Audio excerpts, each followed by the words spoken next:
오후 예배 시간에는 마가복음 계속 읽으며 묵상할 겁니다. 성경책은 읽으시면 읽을수록 깨달아 아시겠지만 인류의 역사 가운데 이런 영향을 미친 책이 없죠. 그리고 그렇게 오랜 시간 쓰여졌는데도 일관된 메시지를 전달하는 이런 책은 정말 찾아보기가 어렵습니다. 제가 목사이고 기독교인이어서 그런 얘기를 드린 것이 아니라 정말 인류 지성사에 계속해서 철학과 또 인문 사상을 이끌고 또 영향을 주고받았던 이 지혜의 보고가 성경 안에 담겨 있다. 내가 어릴 때 읽었던 성경과 시간이 지나면서 인생의 연륜이 쌓이면서 읽는 또 성경의 깊이가 다르더라고요. 그래서 마가복음 읽을 터인데 자주 읽으십시오. 그리고 다른 책들도 자주 읽으시고 내가 그 말씀을 통해서 깨닫고 아는 것이 나에게 하나님이 주시는 복이고 유익이고 선물이다. 그렇게 생각하시면 틀림이 없습니다. 네. 우리 생각으로 얼마나 이 세상이 많이 어지럽힙니까? 얼마나 많이 흔듭니까? 청소년들은요, 경쟁에 뒤처지면 죽을 것 같은 세상에 살아요. 조금이라도 시험 망치면 다시는 회복하지 못할 것 같은 분위기의 학교와 세상에서 경쟁하고 공부를 하죠. 어른도 마찬가지고 직장인들도 마찬가지고 그런 가변적인 이야기를 통해서 마음과 생각이 굉장히 많이 영향을 받는 우리 시대를 생각하면 할수록 말씀의 반석 위에 마음의 중심을 다 고삐를 묶어 놓는 사람. 이 세상 천지는 뭐 시간이 지나면 다 변하잖아요. 창원역이 저렇게 바뀔 줄 알았어요? 시외버스터미널 얼마 전에 한번 갔더니 그렇게 좋아졌는데 저 창원에 살면서 시외버스터미널 그렇게 큰 건물 들었을 줄 몰랐어요. 몇 년씩 그렇게 답보된 상태로 했는데 세상은 다 바뀌는 겁니다. 어느 날 거울 앞에 서니까 내가 언제 이렇게 세월을 지났을까 싶은 가변적인 세상이지만 오고 가는 시대에 변치 않는 하나님의 말씀에 인생의 중심을 묶어두면 참 지혜로운 우리 마가복음 읽을 때 그런 은혜 정말 우리 인생의 반석을 만나는 기쁨이 저와 여러분들에게 있기를 주님의 이름으로 축원드립니다.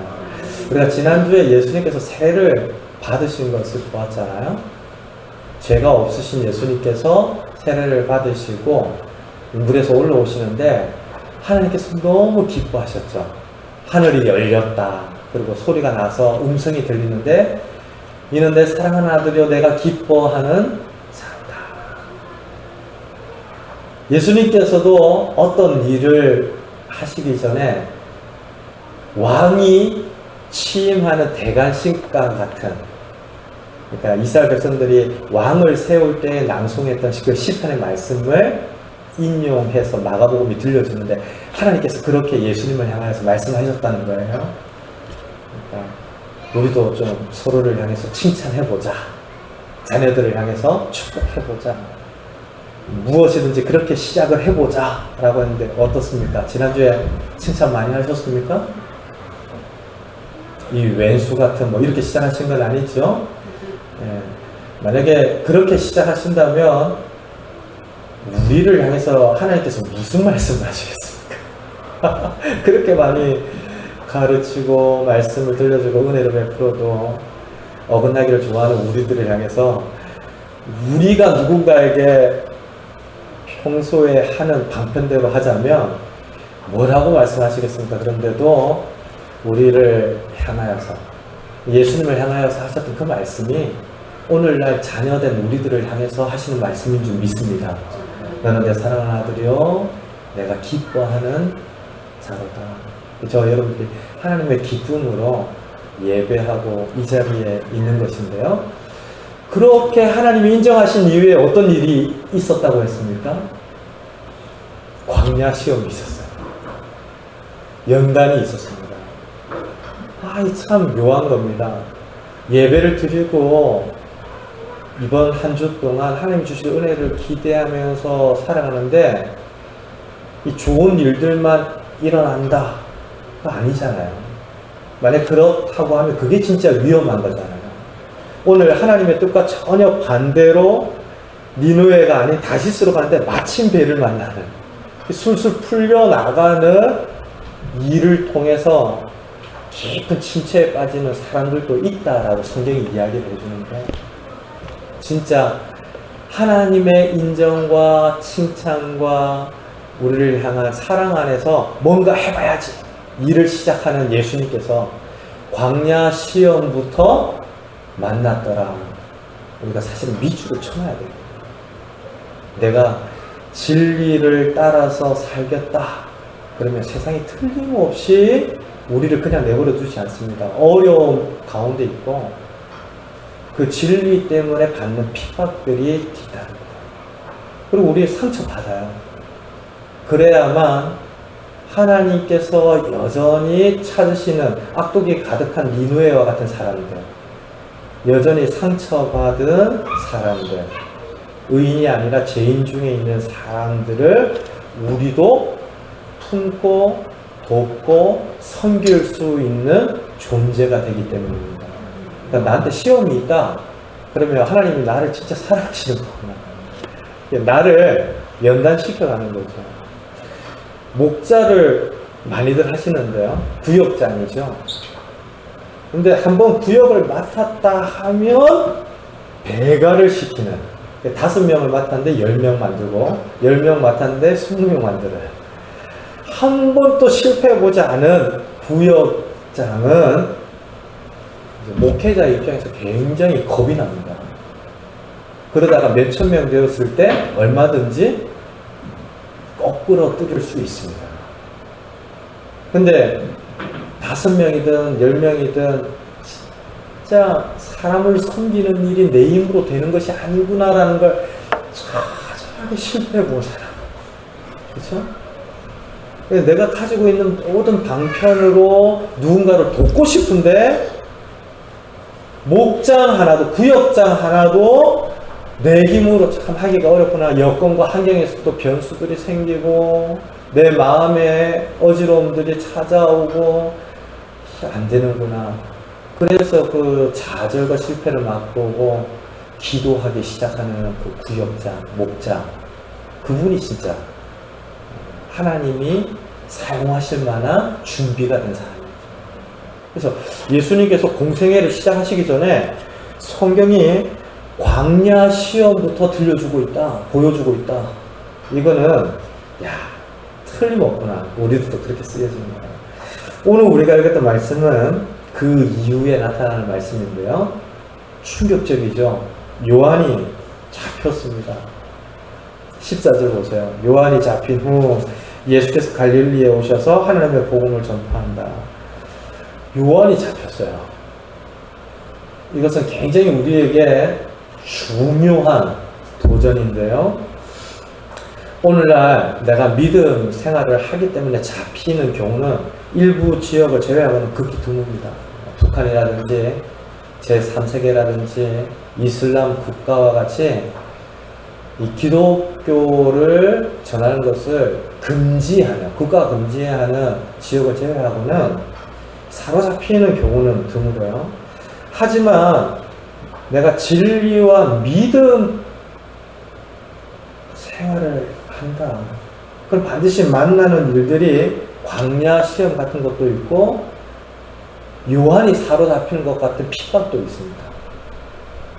우리가 어디 감옥에 투옥되는 것은 아니지만 사실은 눈에 보이는 감옥만이 감옥이 아니잖아요. 눈에 보이지 않는 감옥이 참 많다라는 것을 살면서 세상을 돌아보면 많이 깨닫습니다. 자기 욕심에 미혹되어서 평생을 백삭스를 주고 다시스로 가면서 그 값을 지불하는 누군가의 인생을 생각해 보세요. 평생 엉뚱한 방향을 향해 나아가는데 다 소진했다. 참 매인 거죠. 사로잡힌 겁니다. 그 단테가 쓴 신곡이란 책이 있는데요. 서구 지성사에 큰 영향을 준 기독교적인 배경을 가지고 있는 책이죠. 이 단테가 쓴 신곡 중에 지옥 문이 안에서 잠겨 있다라는 말이 있어요. 밖에서 잠겨져 있으면 누가 키를 열고 들어가면 그만이에요. 근데 안에서 잠겨져 있으니까 밖에서 아무리 두드려도 안에서 열지 않으면 그 자신의 걸어 잠근 지옥에서 누구라도 헤어나올 길이 없는 인간의 실존을 꼬집어서 이야기를 해주는 건데, 안에서 잠겨있는 감옥이 있을 수 있겠다. 그래서 제가 예전에 이제 서울에서 사역할 때 최근 10년 동안 사역했던 곳이 반포 지역인데요. 그 지역의 청년들을 상담을 하면서 그런 청년을 종종 만났습니다. 자기는 반포에서 태어나 자랐는데 너무 살기 좋다는 겁니다. 실제로 대한민국 천지에 그런 지역이 혹시 있을까 싶을 만큼 참 하여튼 살기 괜찮은 곳이었어요. 한강 바로 옆에 있죠. 달리기 좋죠. 우리 창원도 그에 못지않게 진짜 넓은 길, 자전거 탈 수 있고 운동할 수 있는 이 복지 환경이 너무 잘 갖춰 있어서 제가 놀랐는데, 자기는 그 지역을 떠나기 싫다는 겁니다. 결혼도 이 지역에서 자란 배우자를 만날 거라는 거예요. 그리고 이 지역에서 자란 배우자와 결혼해서 이 지역에 집을 얻고 살겠다는 겁니다. 너무 좋아서. 제가 이야기를 들을 때마다, 야, 하나님이 그러다가 너 어디 가라고 하시면 반포가 좋아서 못 가면 어떻게 되는 거냐? 그러면 이제 머리를 긁으면서 그때는 가서 이걸 고민해 봐야겠다. 그래도 반포에 있도록 하나님 해주실 거다. 이런 이야기를 하는데, 그런 너한테는 반포가 감옥이겠다. 그렇죠? 내가 너무 좋아서 이건 도저히 떠날 수가 없다라고 하면 그건 감옥이에요, 감옥. 근데 그런 여러 우리 주변에 감옥들이 있는데, 우리가 실제로 어디 막 갇히거나, 그렇죠, 그러진 않더라도 매여 있는 경우들이 숱하게 많은데, 지금 요한이 잡히는 건 어떻게 잡힌 겁니까? 그런 욕심이라든지 자기가 좋아하는 것 때문에 갇힌 것이라기보다 진리 때문에. 그 당시 로마의 섭정 아래에서 이스라엘을 총괄하던, 이 지자체를 총괄하던 그 헤롯 대왕이 자꾸 이스라엘 백성들이 보기에 비리를 범하니까 세례 요한이 그것에 대하여서 날카로운 비수를 날리죠. 그 진리 때문에 세례 요한이 옥에 갇히고 결국에는 참수를 당하는데요. 야, 진리 때문에 이런 대가를 지불해야 되는 상황도 있겠군요. 사실은 저와 여러분들이 이렇게 신앙생활을 한 것은 누군가의 빚을 통해서입니다. 아십니까? 내가 아주 태어나기 전부터 복을 받을만 하고 태어나서, 물론 맞습니다. 복을 받을만 하셨기 때문에 이 자리에 오신 것이고, 하나님이 태초부터 작정하셨기 때문에 특별하죠. 이 세상 그 무엇도 나를 그렇게 빛나게 할 수는 없는데 하나님이 나를 특별하게 하십니다. 그런데 이곳에 와서 저와 여러분들이 깨닫지 않습니까? 야, 그럴 만한 사람이 아니었구나. 그런데도 불구하고 하나님께서 우리들을 사랑하시어서 이 자리에 있는 것인데요.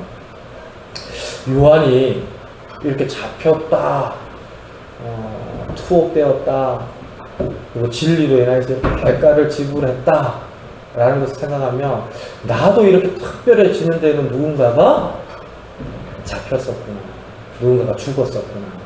누가 잡혔고 누가 죽었습니까? 우리를 위해서 누가 잡히셨고 누가 예수님이 그러셨죠. 늘 빚을 지고 있는 거예요. 요한이 잡혔다, 이 한 구절 안에도 여러 묵상들을 우리가 하게 되는데요. 요한 다음에 예수님께서 나타나셔서 하나님의 복음을 전파했다라고 이야기합니다. 이 요한과 예수님의 바톤 터치가 이루어진 것인데요. 이 땅을 살아가는 우리들의 사명도 다시금 생각해 보게 됩니다. 결국 우리는 소개하는 사람들이고 링크하는 사람들이고 예비하는 사람들이에요. 외치는 소리입니다. 어떻게 생각하세요? 지금 세례 요한의 사명은 무엇이었습니까?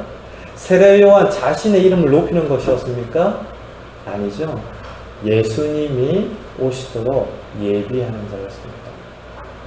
우리도 누군가를 붙들고 하나님 말씀이 증거되어지기를 원하여서 기도도 하고 힘을 다합니다. 근데 내가 인정받고 칭찬받고 높여지기 위해서가 아니죠. 누구를 소개하고 싶은 겁니까? 예수님. 내가 직장에 보내심을 받았는데 종종 그런 생각 안 해보세요? 그 직장에 나 말고 일할 사람이 없었을까? 어떠신 것 같아요? 많죠. 네. 내가 아니면 절대로 이 빈자리는 채워지지 않는다. 그런 착각들 하지 마세요. 근데 항상 탁 빠지면 항상 사람이 나타나고, 이 직장에도 나 아닌 다른 누군가도 분명히 일할 사람이 있을 법 하잖아요. 사람 많이 모이는 상남동에 가더라도 사람이 얼마나 많아요. 그런데도 내가 그 자리에 가 있는 이유가 있다면 뭐라고 생각하십니까? 네. 그냥 돈 벌고, 네, 세상에서 살고, 월급 받고, 이런 차원은 굉장히 1차적인 차원이죠. 표면적인 차원. 누구라도 그렇게 생각을 하는 거죠. 태초부터 나를 사랑하신 하나님의 뜻 안에서 내가 정말 특별한 존재이구나 라는 것을 믿음 생활을 하면서 깨닫기 시작한 우리들은 이 육신의 눈으로 보는 안목의 차원, 표면적인 차원을 넘어서서 한 치 앞도 내다보지 못하는 사람이지만 창조하신 하나님의 지혜 안에서 몇 차원, 영적인 차원들이 열리는데, 그렇게 보면 그 직장에 내가 보내심 받은 이유, 일하는 이유, 내가 그 자리에 있는 이유, 내가 이 사람을 대하고 만나는 이유가 분명 예수님 소개하는 이유다 깨닫는 것입니다. 제가 창원에 와서 저는 원래 창원 출신이지만 20몇 년 동안 서울에 있다가 오니까 거의 타지 사람이에요. 그래서 잃었던 동창들도 지금 다시 만나고 하는데, 이 택시 기사분들이 모여서 운동하는 모임에 택시를 몰지 않는 목사가 지금 같이 가서 운동도 하고 교제를 하는데, 한 달 이제 좀 넘었죠? 지난주에 같이 운동하시는 분이 저한테 그러시는 거예요. 아니, 목사님 와서 공만 차고 가지 말고 우리한테 좀 진리를 전하셔야 되지 않습니까? 다 때가 되면 할 겁니다. 때가 되면. 그러고 이제 웃고 넘어갔는데, 결국 제가 그곳에 간 이유도 그분이 장난스럽게 저한테 언제 진리를 전할 거냐고 이야기를 하는 그 때를 위함이고, 내가 그곳에 있는 존재의 이유가 예수님을 소개하는 것이다. 사랑하는 성도 여러분, 저와 여러분들이 도계동을 섬기며 축복하고 기도하면서 함께 공동체를 이루면서 그 사람 교회에서 믿음 생활을 하는데요. 우리가 이 지역에 있는 이유가 뭘까요? 대한민국 땅 넓습니다. 그렇죠? 요즘 세계 천지에 좋은 거 많습니다. 그리고 우리 중에 누구라도 또 타 지역으로 이사 가거나 그럴 일이 얼마든지 앞으로 일어날 수 있습니다. 그렇죠? 근데 지금 내가 여기 있는 이유, 그것들을 생각하면, 야, 요한이 잡힌 후에 예수님께서 딱 나타나셔서 복음 증거가 이루어지고 있다라는 점 앞에서 저와 여러분들의 사명까지 다시 한번 생각해 보게 되는 것이죠. 자, 요한이 잡힌 후에 예수님께서 하나님의 복음을 전하셨다라고 하는 증거는 우리에게 큰 위로와 소망이 되는데요. 우리의 연약함이나 실패나 우리가 만나는 고난이 복음을 멈추게 할 수는 없기 때문입니다. 분명 예수님께서 계시기 때문인데요. 이 사실이 우리에게 주는 소망 무엇일까요? 요한이 잡혀도 하나님 나라는 멈추지 않는다. 네버 엔딩 스토리다. 내 삶이 끝나더라도 세상은 끝나지 않는다. 그러나 내가 죽고 나면 내 삶이 무슨 의미이겠느냐. 노세 젊어서 노세. 이게 이제 그쵸. 세상 많은 사람들이 즐기며 사는 인생의 생각들인데요. 우리는 그렇게 생각하지 않습니다. 그렇습니다. 내가 끝이 나도 복음의 역사는 끝나지 않습니다. 내가 멈추어도 하나님 나라의 일들은 반드시 이루어집니다. 내가 내 눈으로 내 때에 완성을 보지 못하더라도 지금 내가 행하는 수고와 내가 만나는 시련과 고난들이 의미가 없는 것이 아닙니다. 저는 종종 아이한테 그런 바람이 있어요. 내가 잘하는 모습만 보고 아이가 이렇게 좋아하는 것이 아니라 제가 잘 못하는 거, 제가 실패하는 부분들까지도 보면서 인생을 배우기를 원합니다. 진짜 사람이 그런 존재구나. 그리고 사람은 내 어린 시절의 작은 영웅이었던 아버지마저도 사람이니까 내가 진짜 의지할 분은 하나님 뿐이시구나. 이걸 발견하고 깨닫는 아이로 자라기를 원하죠. 우리가 이 땅에서 만나는 시련과 고난도 누군가에게 그런 이정표가 반드시 되어줄 겁니다. 여러분들 잘 아시죠? 김구 선생이 잘 외웠던 시라고 부르는데요. 답설야 준거 불수 호란행 금일아 행적 수작후 인정. 들어보셨습니까? 눈길을 걸을 때에 발걸음을 흐트리지 마라. 오늘의 나의 행보는 다가오는 시대 뒤에 따라오는 누군가에게 반드시 이정표가 될 것이다. 지금 요한이 잡힌 후에 예수님이 등장합니다.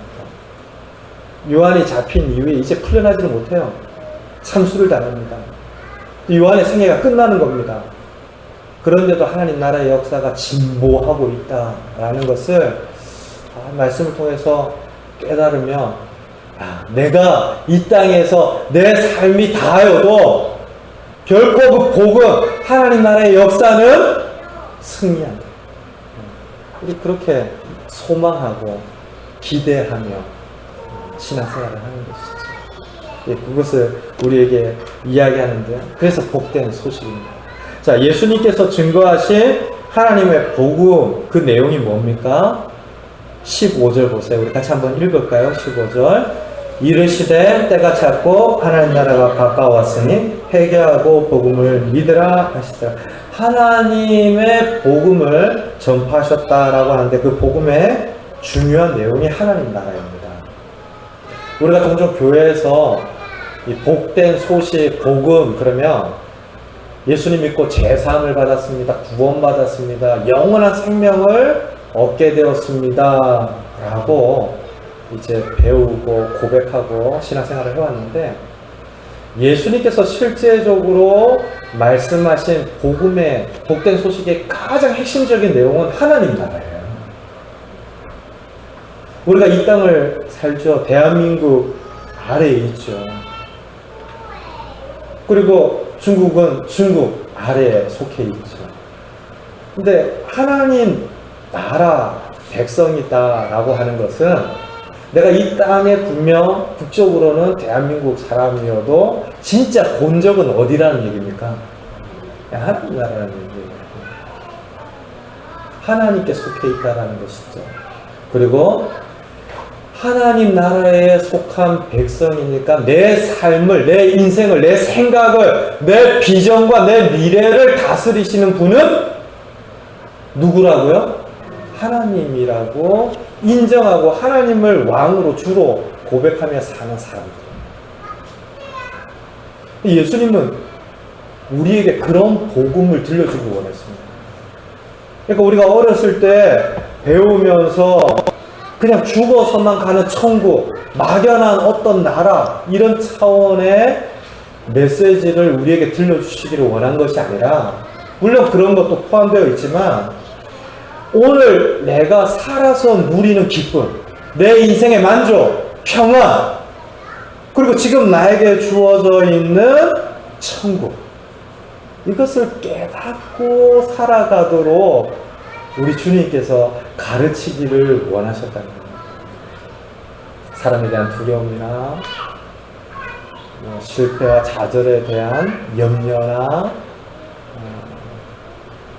반복된 학습 안에서 생겨나는 실패나 이런 것들 차원에서 문을 걸어 잠그고 살아가는 이 단테의 신곡에 나오는 그 지옥 같은 그게 아니고요. 내가 어떤 일을 만나든 시험을 만나든 요한이 잡혀가는 일을 만나든 이 땅에서 나는 끝이 나도 하나님 나라는 반드시 진보하고 성취한다라고 하는 거시적인 안목 안에서 내 삶의 평안과 기쁨과 감사의 이유들을 인해서 다시 일어나는 이게 하나님 나라의 역사이죠. 네. 저와 여러분은 하나님 나라에 속한 백성인 줄로 믿습니다. 네. 하나님께서 다스리시는 왕이신데 뭐가 우리의 끝이겠습니까? 제가 전에 한번 말씀드렸지 않습니까? 오늘 목사님께서 진짜 좋은 일들을 많이 만나시고 지금 아주 또 귀한 사역 감당하시는 목사님이신데 다 이 카톡 프로필에 내 인생 최고의 순간은 아직 오지 않았다 적어놨어요. 그래서 저는 그거 보면서 아 진짜 욕심도 많으시다 뭐 이런 생각도 해본 적이 있는데 맞는 말씀이에요. 어떠한 순간에도 잊지 마십시오. 내 인생 최고의 순간은 지금 다가오고 있습니다. 왜냐하면 하나님 나라의 역사가 계속해서 내 인생 가운데 이루어지고 넓어지고 확장되어지고 또 내가 끝이 나도 성취되어질 역사인 것을 우리가 믿음으로 알기 때문에 내가 지금 이 땅에서 살아서 누리는 그 하나님 나라 이걸 맛보는 거 누리는 거 이것이 예수님이 우리에게 들려주셨던 복음이구나 라는 것을 알죠. 어떻습니까? 복음 좀 아십니까? 하나님 나라 맛보고 계십니까? 예. 처음에 와서 뭐 종종 이제 식사를 해야 할 경우들이 생겼어요.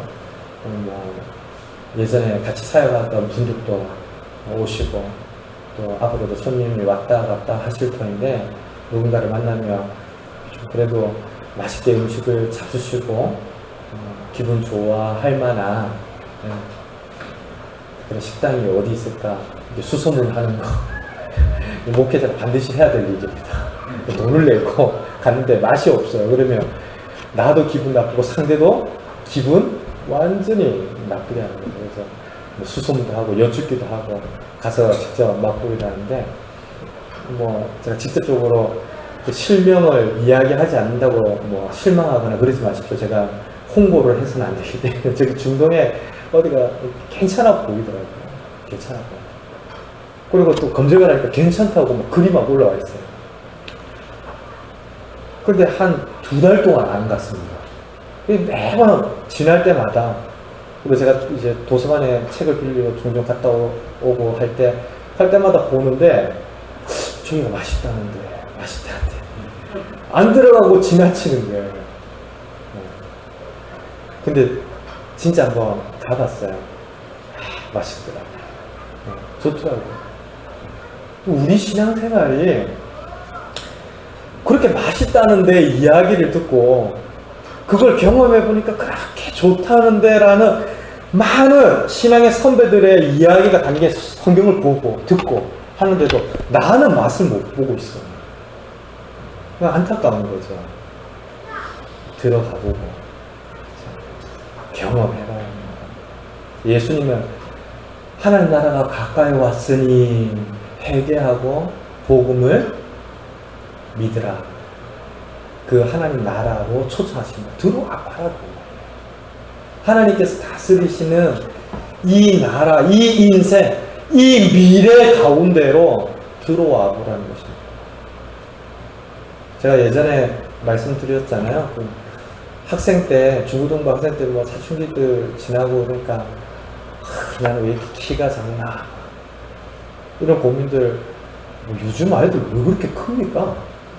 네, 오늘 이제 중고등학생 지났는데 너무 커요. 근데 예전에 자라면서 키가 왜 이렇게 작나 이런 고민들을 했었거든요. 근데 어느 날 복음을 듣고 하나님 말씀을 배우는데 이 사람의 인생의 형방이 키에 달려있지 않다라는 겁니다. 외모에 달려있지 않다라는 거예요. 눈이 떠졌어요. 그 이후로는 한 번도 키와 외모에 대한 고민들을 해본 적이 없습니다. 근데 중고등학생들 막 그런 게 아니더라고요. 서울에 보면 이 지하철, 저는 아직 타운에 와서 그런 광고를 보지 못했는데 지하철, 버스 다 무슨 광고인지 아세요? 눈만 돌리면 보이는 광고가 당신의 몸매, 명품 몸매를 만들어 드립니다. 당신의 얼굴을 바꾸면 인생이 바뀝니다. 무슨 광고겠습니까? 네, 성형 광고. 근데 그게 가만 보면 진짜 많은 사람들의 어떤 인생의 결정적인 고민처럼 받아들여지는 문제겠구나. 제가 어렸을 때 키, 뭐 이런 외모 이런 것처럼 말이에요. 그리고 제가 가르쳤던 청년들이 이제 몇백 명, 이제 10년 뭐 가까운 시간 동안 가르쳐 왔기 때문에 너무 꽤 되죠. 근데 그 친구들 중에 진짜 자기의 인생을 스스로 괴롭히면서 눈을 못 뜨는 친구들이 있었습니다. 내가 나온 대학으로는 도서에 뭐 이런 친구들 한심한 거죠. 그게 인생의 진짜 뭐 결정적인 거예요. 근데 그런 생각에 사로잡혀서 진짜 20대 역동력이고 끈끄고 진취적이고 뭔가 힘차게 달려가야 될 그때에 재미난 거는 얼마나 또 그렇게 많아요. 그런데 그런 열등감에 사로잡혀서 소진시키고 있는 친구들을 보면 복음 말고는 저 사람을 바꿀 수가 없어요. 그게 학생들, 청년들만의 문제가 아니라 오늘 우리에게도 예수님께서 초청하시죠. 이 복음의 세계, 말씀으로 하나님의 다스리심을 받는 이 하나님 나라로 저와 여러분들 초청하시는데, 야, 살아서 이 땅에서 누리는 천국이 성경의 핵심이다, 복음의 핵심이다 라고 반드시 기억하십시오. 내가 이 땅은 너무 괴로움 중에 살다가 나중에 죽어서 잘 되기를 바래. 아니요. 하나님의 진짜 본심은 이 땅에서부터 영원한 시간을 누리며 사는 하나님의 자녀가 되는 것. 이 땅에서부터 하나님 나라를 발견하고 누리면서 그 말씀의 능력 안에 사는 성도가 되는 것. 그것이 하나님의 마음입니다. 바라기는 죽어서 천국 가십시오. 근데 살아서도 천국을 누리십시오. 그것이 예수님이 전하고 싶었던 복음이죠. 이런 하나님 나라로 들어가기 위해서 회개하고 내가 이전에 내 힘으로 살려고 했던 삶의 방식들을 돌아보고 묵상하고 뉘우치는 것인데요. 그리고 고쳐나가는 거죠. 회개하고 하나님 말씀, 복음을 믿는, 받아들이는 것인데 이것이 그 다음에 나타난 사건에서 조금 더 구체적으로 우리들에게 보여집니다. 그 다음에 나타난 일이 뭡니까? 어부였던 베드로와 안드레가 부르심을 받는 사건으로 이야기가 되어지는데요. 이들이 고기를 낚던 어부입니다. 그렇죠? 그런데 예수님을 만나고 어떤 존재로 바뀌어집니까? 17절 보세요. 나를 따라오라. 내가 너희로 사람을 낚는 어부. 예. 너무 영광스럽지 않습니까? 특별한 부르심이죠. 고기를 잡는다라는 거, 왜 고기를 잡았을까요? 갈릴리 그 해변에 노을이 스며들 때 팔딱거리며 그 호수 위로 넘나드는 물고기의 비늘이 너무 반짝거려서, 그래서 그 고기를 안 잡으면 미칠 것 같아서 고기를 잡는 게 아니죠. 왜 고기를 잡습니까? 먹고 살고 가족들 먹이고. 근데 그런 차원에서 우리를 어떤 차원으로 부르시는 겁니까? 사명자로 부르시는 거죠. 사람을 낳고 세우는 존재로 우리들을 일으키시는 것인데요. 그 과정 중에 베드로와 안드레가 그물을 버려두고 예수님을 따릅니다. 그리고 그 뒤에 가면 아버지와 배를 버려두고 예수님을 따르죠. 이제 회개라고 하는 것이 무엇이냐? 진짜 사명, 진짜 비전, 진짜 주인을 만난 이후에 이전에 내가 가지고 있던 것들을 버리고, 그렇죠? 내가 가지고 있는 방식들을 두고 복음을 믿는 것. 이것이 하나님의 복음을 들으면서 하나님께 속한 자녀가 살아가는 삶의 방식입니다.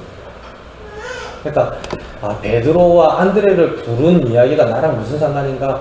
아니요, 우리랑 직접적으로 상관이 있는 이야기죠. 고기를 낚는 어부와 사람을 낚는 어부는 너무 다른데, 동과 서가 다른 것처럼 천지 차이인데 우리는 하루에도 수없이 고기 낚는 어부처럼 살려고 합니다. 근데 하나님 말씀은 우리를 자꾸만 우리를 사명자로, 사람을 낚는 어부로 세우시고 부르시는데요. 보십시오. 우리가 사람 낚는 어부로 살아가기 위해서는 고기 낚는 어부인 줄만 알았던 생각을 버려야 되죠. 내가 그냥 여기 있는 이유가 어쩌다가 보니까 우연히 라는 생각을 버려야 합니다. 내가 외모도 좋아야 하고 키도 커야 하고 요즘 뭐 서울에서는 20대 젊은이들은 남자 키가 180이 안 되면 루저라고 이야기를 해서 패배자 뭐 이렇게 이야기를 해서 한때 화제가 되기도 했는데, 그런 저급한 생각들을 버려야 하죠. 그래야 이제 사람을 낳는 어부로 나를 깨닫고 사명자로 사는 것인데요.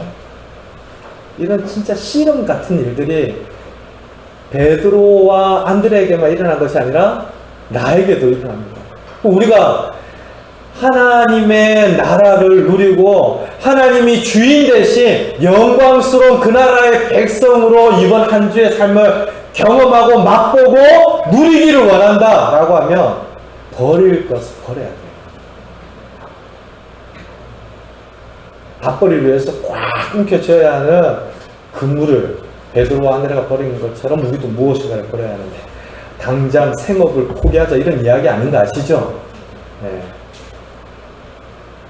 우리에게 무엇인가 집착하고 나 완전 실패했다, 나는 안 된다, 이런 것들 버려야 하나님 나라를 맛볼 수가 있습니다.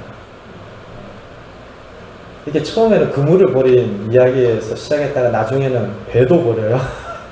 아버지도 버려요. 그러니까 야, 우리가 버려야 될 많은 것들을 껴안고 살고 있다. 틀림없습니다. 이사 많이 해보셨죠? 이사하면 어떻습니까? 내 평생 다시는 보지 않을 것들, 다시는 입지 않을 것들 많이 두고 사시죠? 네, 이사해야 한 번씩 싹 버리고 정리하고 그러시잖아요. 우리는 그런 문제입니다. 사실 많이 쌓아두고 이 생각 속에도 버려야 될 것들 참 많이 붙들고 하나님 따라가려고 하니까 몸은 무겁고 마음은 고단하고 힘든 것인데요. 지금 하나님 나라가 이루어지는 과정 중에 사람을 부르시고 세우시는데, 이들이 그물도 버리고 배도 버리고 아버지도 버리고 예수님을 따라온다. 저와 여러분들이 하나님을 왕으로 모신다. 그러면 일단 이제까지 내가 왕으로 살아왔다고 한다면 나도 사실은 내려놓고 내 판단도 내려놓고 하나님을 모시고 살아야 하는데, 이런 역사들을 통해서 하나님 나라를 맛볼 수 있는 것입니다. 사랑하는 성도 여러분, 우리는 종종 이 복된 소식을 통하여서 제사함과 영원한 생명을 듣고 또 하나님 나라도 듣는데, 이 하나님 나라에 들어가는 방식이 버리고 예수님을 따른다 라고 하는 이것을 14절은 회개하고 15절은 회개하고 복음을 믿는다라고 이야기를 한 겁니다. 내 방식을 내려놓고 하나님의 생각을 받아들이는 것, 이것이 하나님 나라의 역사이고 예수님이 그렇게 가르쳐 주기를 원하셨던 하나님 나라 천국의 비밀이죠. 나니아 연대기 보셨습니까? 영화 보시면 원래는 C.S. 루이스가 쓴 책이죠. 근데 그 나니아 연대기가 그 옷장을 통해서 별다른 세계로, 상상의 세계로 들어가거든요, 주인공이. 근데 저는 그 책과 영화를 보면서 낯선 세계로 들어가는 문이 옷장 뒤에 감추어져 있다는 사실이 굉장히 인상적이었어요.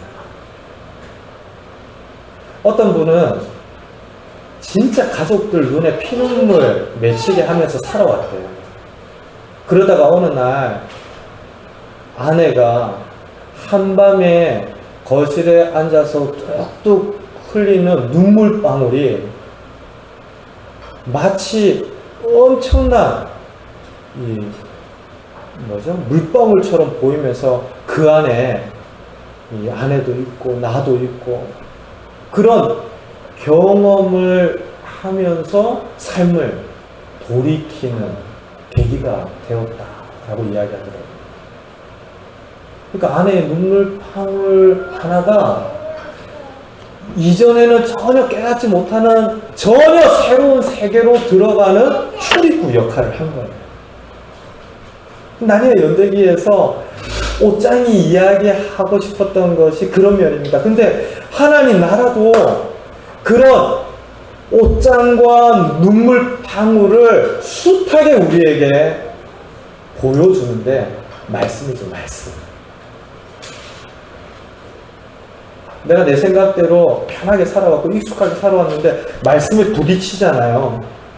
근데 하나님 세계를 이 말씀이 열어주고 우리에게 새로운 생각과 방식들을 깨닫게 해주는 것인데 이 말씀을 통해 우리는 새로운 생각들, 세계를 만나게 되는 것인데 하나님 나라가 버릴 거 버리고 복음을 예수님을 따르는 이와 같은 방식을 통해서 이루어지는구나 깨닫게 됩니다. 자, 예수님께서 증거하신 하나님 나라가 이 말씀과 사람을 세우는 일을 통해서 이루어지고 있다라는 것을 좀 주목해 보실 필요가 있습니다. 나라라고 하는 것은 다스리시는 왕도 중요하지만 그 땅도 중요하잖아요. 그러니까 하나님께서 다스리시는 하나님 나라 안으로 들어가기 위해서 또 그런 나라를 확장시키기 위해서 우리가 반드시 주목해야 될 대상은 사람입니다. 사람. 예수님 사람에 참 관심 많으셨고요. 사람을 좋아하셨습니다.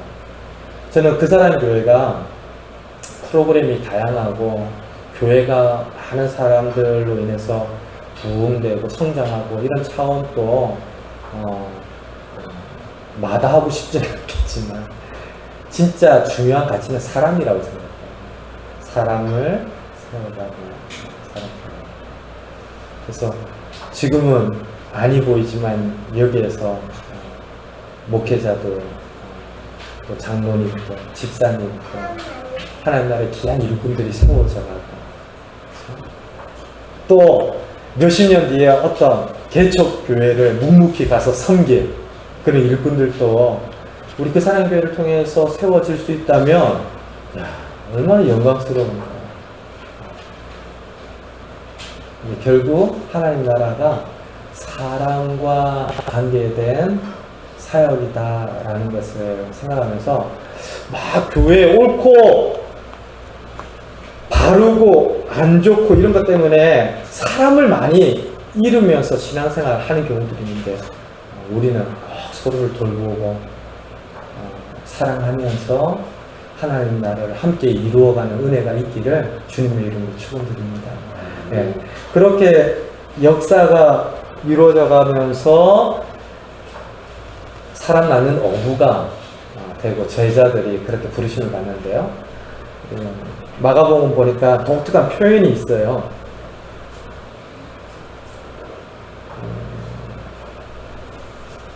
18절 보십시오. 우리 같이 한번 읽겠습니다.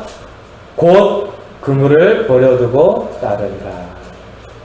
예수께서 이르시되 나를 따라오라. 내가 너희로 사람을 낚는 어부가 되게 하리라 하시니 곧. 이 곧이라고 하는 표현은 마가복음에서 자주 나타나는 표현입니다. 의미가 있습니다. 그냥 문장과 문장을 연결하는 접속 부사가 아니고요. 어떤 시점을 보여주는 부사가 아니고 우리에게 분명히 나타내는 메시지를 담은 표현인데요. 어떻습니까? 예수님 따라가는 거 미루시면 힘드십니다.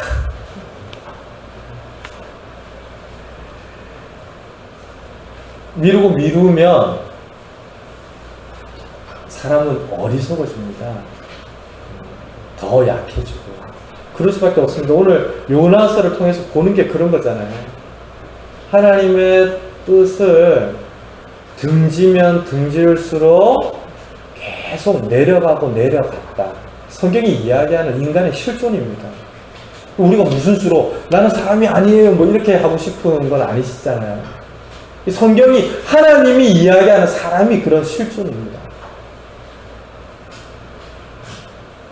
곧 반응하고 즉각적으로 순종하는 것이 너무나 우리에게 중요하죠. C.S. 루이스가 쓴 스크류테이프의 편지라는 책이 있는데 보셨는지 모르겠지만 이 사단이 자기 수하의 마귀들에게 지령을 내립니다. 마귀가 그 자기 젊은 마귀한테 명령을 내리는 건데요. 이 세상에 한자들이 참 많다는 거예요. 이 한자들은 우리를 말해요. 굉장히 기분 나쁜 표현이죠. 이 환자들을 마귀의 수하에 속해 있는 사람들로 장악하기 위해서 마귀가 해야 될 일들. 예배는 간격스럽게 드리게 해라. 말씀도 수없이 듣게 해라. 단 우리가 중점적으로 공략해야 되는 부분이 있다면 즉각적으로 반응하지 못하도록 해라. 순종하지 못하도록 해라. 미루도록 해라. 그러면 그 가슴의 열기도 식어가고 복음을 들으면서 새롭게 결단되어지는 마음의 열정들도 싸늘해지고 결국 순종할 수 있는 힘을 잃어버리는 것이 환자들이다. 아이고, 굉장히 기분 나쁜데 역설적으로 비추어서 보니까 우리가 그렇잖아요. 곧 행하지 않는 일들, 즉각적으로 순종하지 않는 일들은 나중에는 하기 싫어지고요. 하고 싶어도 못하게 되는 경우들이 많습니다. 우리 자녀들 젊을 때 공부해라 부모님들 많이 말씀하시는데 왜 그렇습니까? 나중에는 공부 안 하게 되죠. 예전에 선배 목사님이 갑자기 제가 말씀드렸나요? 책을 어느 날부터 막 쌓아놓고 이렇게 시작하는 거예요. 근데 그분이 그렇게 공부를 열심히 하는 분이 아니었거든요. 목사님들은 다 이렇게 책을 가까이 하고 공부도 많이 하시지만 또 그 목사님들의 세계 안에서 독특한 은사와 부르심이 있으니까 모두가 책을 쌓아놓고 막 책상에 죽으라고 앉아있는 건 아니란 말이죠. 근데 그 목사님이 갑자기 책을 쌓아놓고 아니 목사님 왜 그러세요? 안 하던 왜 그렇게 책을 열심히 읽으세요? 그랬더니 이분이 노안이 오기 시작했다. 노안. 그러니까 덜컥 겁이 난 거죠. 자기가 노안이 올 거라고는 한 번도 생각을 하지 못했는데 노안이 오고 나서 보니까 책 읽는 일이 피곤하더라는 거예요. 이러다 보면 나중에 책을 읽고 싶어도 성경도 읽고 싶어도 계속 보기가 어려워질 거니까 갑자기 보게 되더라는 거예요. 우리 인생 가운데에는 하고 싶어도 하지 못하는 때가 있습니다. 그렇게 하고 싶은데 반응하지 못하는 순간도 있습니다. 곧 버려두고 복음을 믿었다. 성경은 우리들에게 하나님 나라의 역사가 이와 같은 특징들을 통해서 이루어져 간다라고 이야기하고 있는 거죠.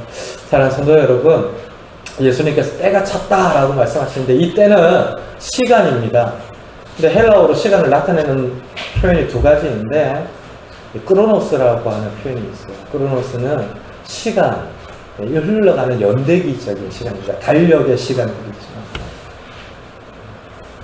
근데 카이로스, 하나님의 때라고 하는 것은 의미가 부여된 시간입니다. 그냥 흘러간 시간이 아니라 내 삶 가운데 진짜 결정적인 때가 되는 거죠.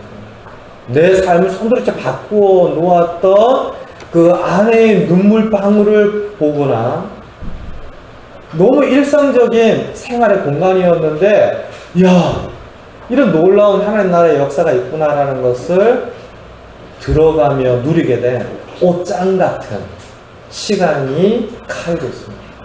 예수님께서 복음을 전하시면서 우리의 생각을 확실하게 바꾸는 복음의 때, 하나님의 의미 있는 시간들이 이 땅에 도래했습니다. 우리 영원한 생명의 운명을 바꾸는 때가 도래했습니다. 우리가 로마의 압제 아래 살아가지만 이 로마의 압제와는 비교할 수 없는 견고하고 영원한 하나님의 나라의 때가 도래했습니다. 우리가 이 지역의 땅을 듣고 살아가지만 이 지역을 품고 사는 것이 아니라 영원한 하나님의 세계를 품고 사람 낳는 어부와 같은 존귀한 사명자로 인생이 변화되어 줄 수 있는 결정적인 하나님의 시간, 카이로스가 임하였습니다. 나를 따르십시오. 복음을 믿으십시오. 라고 예수님께서 말씀하신 거죠. 바라기는 이번 한 주 동안 그런 결정적인 의미,